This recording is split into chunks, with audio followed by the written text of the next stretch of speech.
Hi everyone, welcome to Training with Kayce, where we explore animal training and living our best lives with animals. I'm Joseph Laughlin, producer of this podcast, and now, here's your host, Kayce Covert. Let's get started.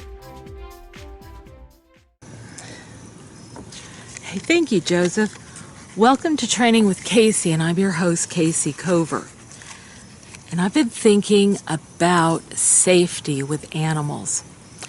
It's not as big a concern for most dog owners, but it can be a huge concern for all animal trainers and owners, including dog owners. But you can imagine if you own a horse or an antelope, a moose, a bear, any large animal, then you definitely have to be concerned with safety. And the thing about exotic animals is that they tend to, there's a lot of big ones, and they can go from 0 to 60. They can go from being calm and relaxed to upset, tense, and dangerously aroused in a flash. And you have to be prepared for that. And in order to prepare for that, you have to figure it out ahead of time. You don't have time in the moment to correct a situation. And I want to talk to one that you already know about, but I've had time to process it. Remember, I just a week or so ago, a couple weeks, got a concussion. And here's the way it happened. I was standing with Sarah out grazing, and Dave came by with a fare, and he was going to go get the camera so that we could film the horses. Excuse me. And so he went off to get the camera, at which point I realized we needed to go sit over by where the camera was anyway. And Affair loves Dave. And so I said to Affair and Sarah, let's walk over there. And we start walking, everything's fine at first. And all of a sudden, Sarah starts to balk, and then Affair started to balk. Why would they both balk? Didn't make sense to me. I glanced back at Sarah. She's hanging way back and angling out to the right, like to get out of range of Affair. Affair is a very sensitive horse, and she was balking. She wasn't angling away from Sarah. She didn't want to go forward. As I looked forward to see where Dave was and what was happening ahead of us, I saw that the sun was setting and it was coming right into our eyes. Now, frankly, that's all I had time to notice, but I'm going to tell you also what I analyzed later. Affair has recently become functionally blind, and she's still adjusting to this. This happened within the last 3 months. And she would be probably a little confused, a little uncertain, because Dave left, Dave wasn't there. And then I'm asking her to go someplace, and there's 2 horses, not one, although she is used to doing that. And we're headed into this bright light, which even impacted me walking into it. But that's what I realized later. At that moment, what I realized is Sarah's balking and she's telling me, be careful. Affair's balking and bonk. Affair swung her head and hit me right in the face. And it got me all along the outside of my eye and my cheek, and it all started swelling up right away. Didn't make a big bruise, didn't break any bones. I went in for an MRI. There was no known bleeding on the brain, but it really affected my speech, my ability to put words together, the way that I was walking, to the extent that my mom and Dave both said, are you okay? Sit down, don't walk, all that kind of thing. And it all happened so fast. Now here's the thing. Unlike many of you, I've had plenty of time to figure out what I'm going to do if this happens or that happens. And I don't do it every minute of the day like I used to when I worked full-time with exotic animals or as a marine mammal trainer, but I still spend hours every week working with animals and with horses and large animals and so forth. The point is, you don't have time in the moment. So, what should I have done? Well, first thing I should have done is drop Sarah's lead and note, Sarah sees danger. Sarah's moving out of the range of danger, and she's telling me because she's not only refusing to go forward and she's angling away, but she's also looking right at me like, do you get it? And I did get it, because then I turned around and looked at Affair, and Affair's like, stop it now, boink.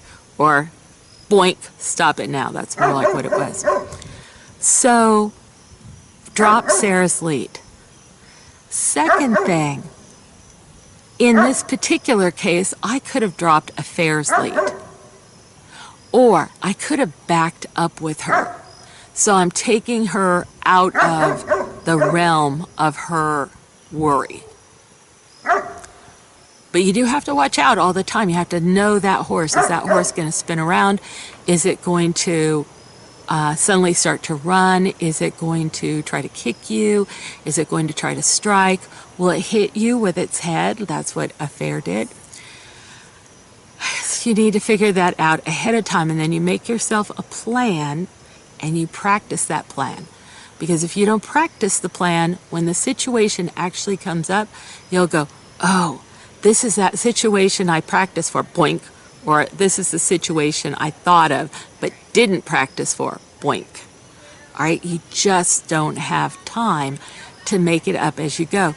Now, I thought it was very interesting. I listened to a podcast or a video by a SEAL commander, and he said exactly that. He said, you need to make your plans when you have plenty of time to think them out and practice them.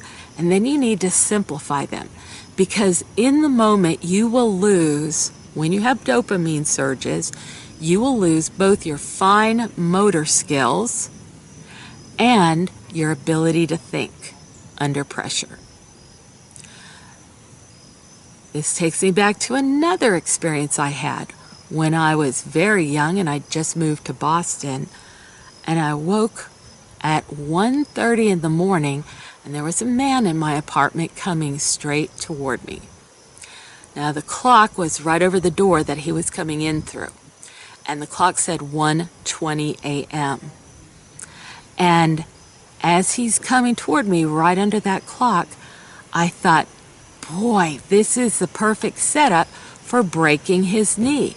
My father, newly returned from Vietnam, had taught us all these hand-to-hand combat moves to protect ourselves and everything, and lesson 15.9 was how to break somebody's knee. So in case you need to know, what you do is you hook your toes behind, like let's say this is one of their calves, you hook your toes behind the ankle and boom, kick up right into the knee with your other leg.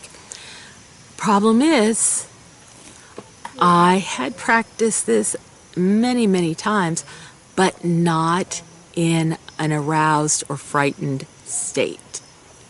What happened when I was in such a state is mentally I knew what I needed to do, but physically I was incapable of executing the action.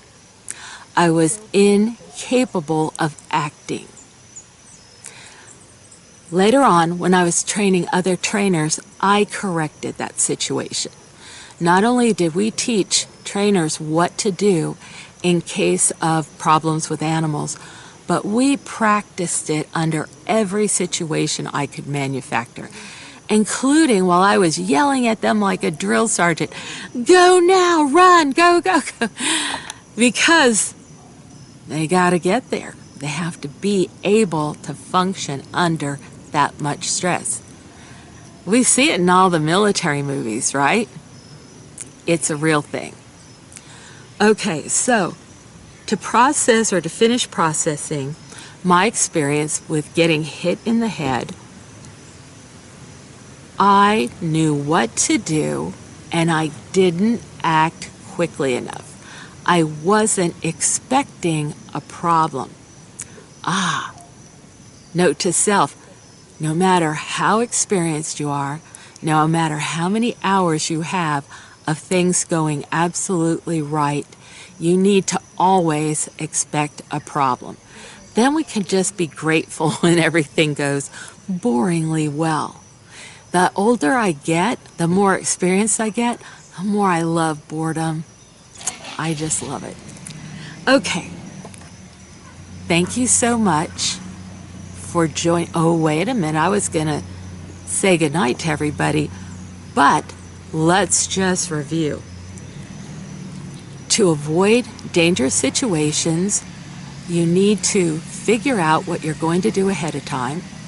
You need to rehearse under a whole range of conditions that include you being aroused, frightened, pressured, sleepy.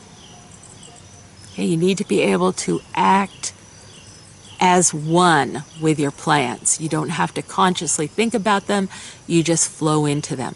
You have to stay mentally ready to do that. And that requires that you're always expecting a problem. If you're always expecting a problem, you can always be grateful when there isn't one. If you're not expecting it, well, hopefully people will say nice things at your funeral. Okay, now we can say goodnight. Thanks so much for joining me. Take care, and I hope you'll come back next time.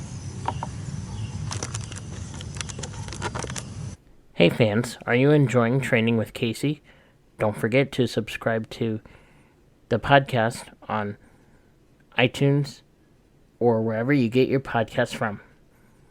Also, don't forget to subscribe to Kayce Cover on YouTube. That is youtube.com/C/Kayce Cover. Also, give the podcast a like, share, and comment.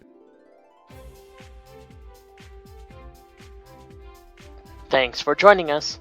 Come back for more news and views on animal training and living with animals. Stay at the top of the pack with Kayce. This is Joseph Laughlin, producer of Training with Kayce. See you next time.